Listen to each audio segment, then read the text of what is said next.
Good day, everyone. My name is Vincent Reyefolagur, and I will be discussing the continuation of Chapter 9, which is the grading and reporting system. Previously, my group mates discussed about the topic 2, which is the effects of grading on students. And now, I will be tackling the topic 3, which is entitled Building a Grading and Reporting System. So now, let's proceed. Um, as you can see on the screen, it says there that the basis of good reporting is good evidence. What does this imply? We all know in the past topic of the subject, particularly in the part pertaining the characteristics of 21st century assessment, if you could remember that. And one of the characteristics of is and one of the characteristics is that assessment should be communicated. This means that the achievement and progress of the students in class should be communicated to the students themselves, to the parents, and to other people if someone needs it. With that sense, reporting systems should be necessary. And along with that, good evidence is equally a must. Evidence on how the students attain such rating or grade in the class. And also, but actually, it should be during grading that good evidence must be present already, for it will be the basis in rating. According to the book, the absence of good evidence simply cannot serve the basis of communication function for which it is intended. As you can see in the next slide, there are three qualities that contribute to the goodness of evidence, and these are validity, reliability, and quantity. Validity refers to the appropriateness and adequacy of interpretation. This means that the interpretations and the achievement of students must be relevant to the provided evidence. For example, if the assessment is to be used to describe students' comprehension, therefore evidence must provide information and not other irrelevant factors. Number two is reliability. It says there that the consistency of assessment results, meaning results shouldn't be faked and forged. The information must reflect from what the evidence have provided. And lastly is the quantity. Quantity says there that the more sources of evidence, the better. Um, what are used as sources were actually the assessment that we administer to the class as teachers. And therefore, the more assessments that we have provided, especially if that sources were documented, then that it is essential in reporting as well. And so here are the possible sources you can put. Examples are major exams, class quizzes, reports or projects, portfolios, exhibits, presentations, journals, class observation, recitation, and many to mention, and many more. So now let's proceed to the major purposes of grading and reporting system. What were the purpose in grading and reporting system? It is to communicate students' achievement status to parents and others, as what I have mentioned. It is to provide Another is to provide information that students can use for self-development, because those information the grades serves as information, and those information will eventually develop themselves on what aspect do they have do students have to make effort to, and what aspect did they fail to accomplish or something. Next is to provide incentives for students to learn. It will encourage them to learn. Next is to identify or group students for certain educational program or programs. And next one is to evaluate the effectiveness of instructional programs. Now in here, we see that it is two-way.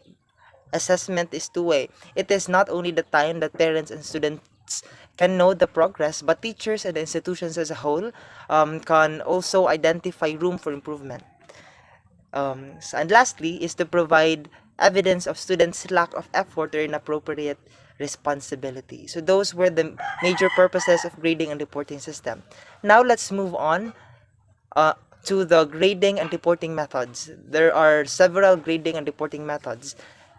As you can see, the first one is the letter grades. I think all of us are all aware of it, right? Among of us, or maybe all of us, did experience this type of method. It is those rating indicating A, B, C, D, F, and some were using A plus, B plus, and so on. where A most likely pertains to outstanding performance and F could be unsatisfactorily. Now, these are its following advantages. First, it is brief or short because certain letter have corresponding indication. If one have attained such letter grade, he or she can identify his or her progress or performance.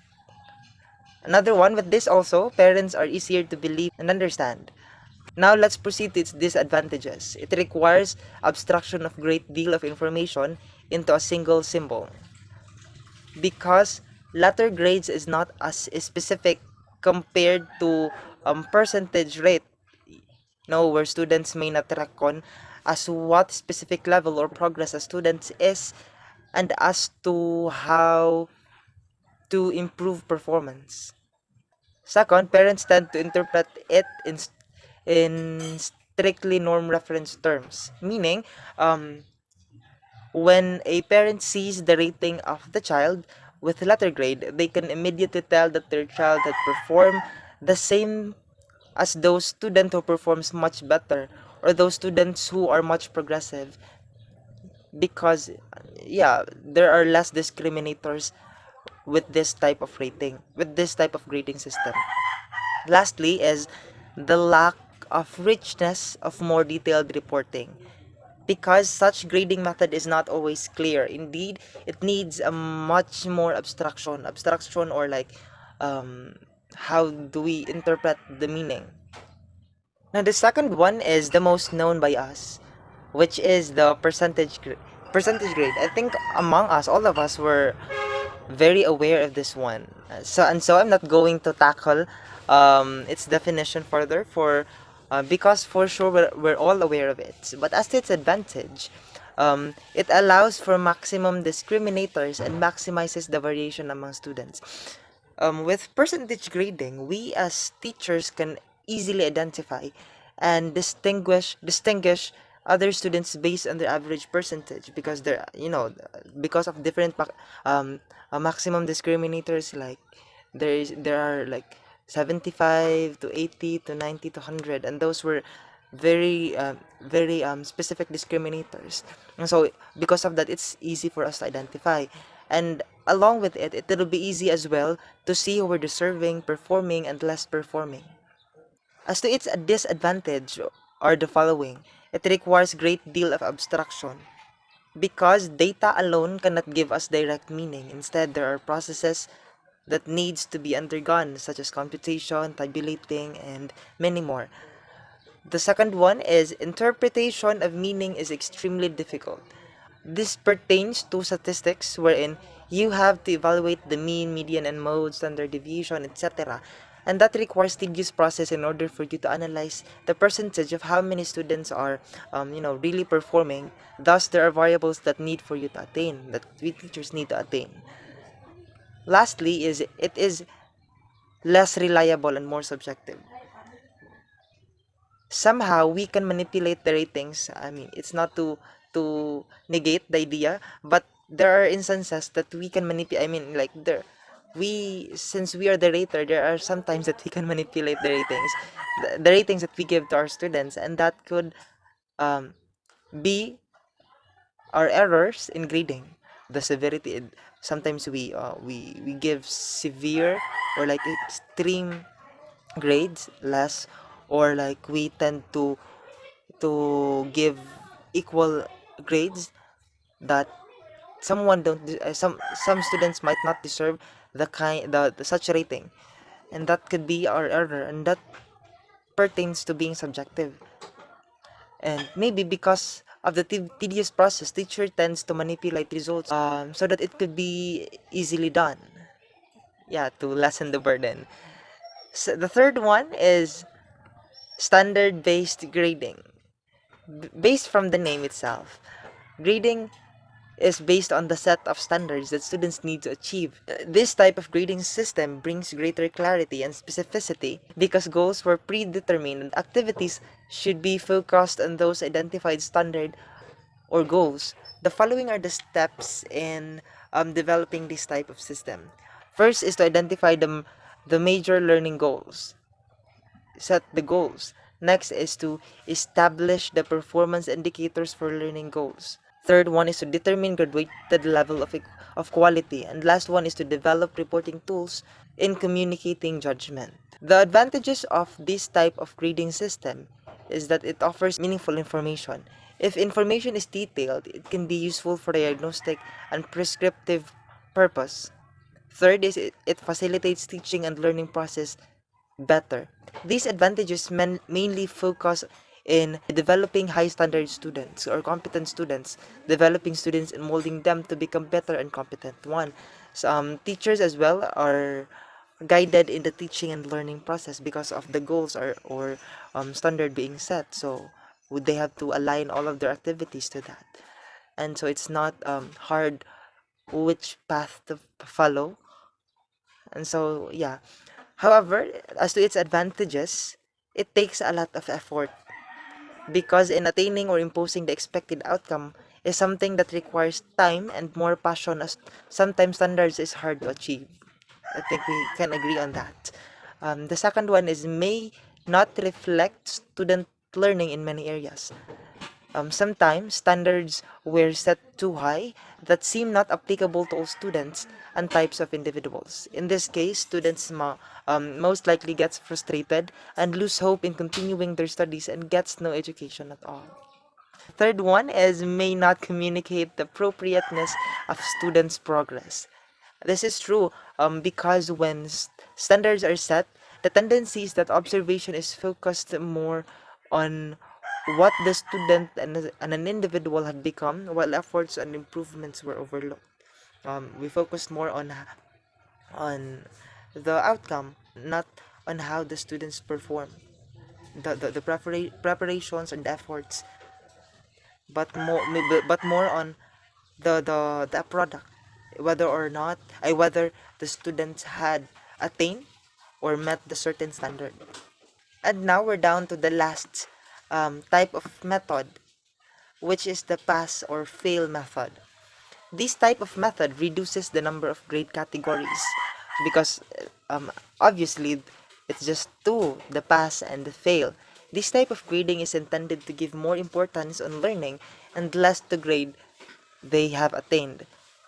By lessening the emphasis on grades, many educators believe that students would be encouraged to take more challenge on the subject. And here are its advantages. First, it simplifies grading process, of course, because as what I have said, that it's excuse me, that it only used two grade categories and the pass and fail, and that's what makes it simple. The second one is it can make learning environment relaxed. Relaxed because students don't get bothered of their grades because they mainly look forward on just passing or for whether they have passed or failed. It's just that simple. The third one is such grading is what students will face in many real life situations. It is because it reduced competition. And in real life, we need not grades, but on what we have attained, especially the practical knowledge and skills that we have, and also on how we have handled the situations in our lives, the daily situations of our lives. However, in this type of method, students gain very little prescriptive information. Yes, because in this rating system, high performance is less focused, and without engaging to such performance will most likely enable students to acquire skills and knowledge, especially that the skills and knowledge they have acquired will develop themselves and making them progressive. Students spend less time in studying. And lastly, student will show less effort in striving excellence. Yes, because obviously passing and failing is just very simple. As long as students attain the remark passed, it is what most important to them, regardless of their quality and level of improvement, performance, or progress. And so it is here my topic end. Those that I have discussed again is about building a grading and reporting system. I hope you learned the purpose and importance of my discussion. That would be all, and I thank you for listening.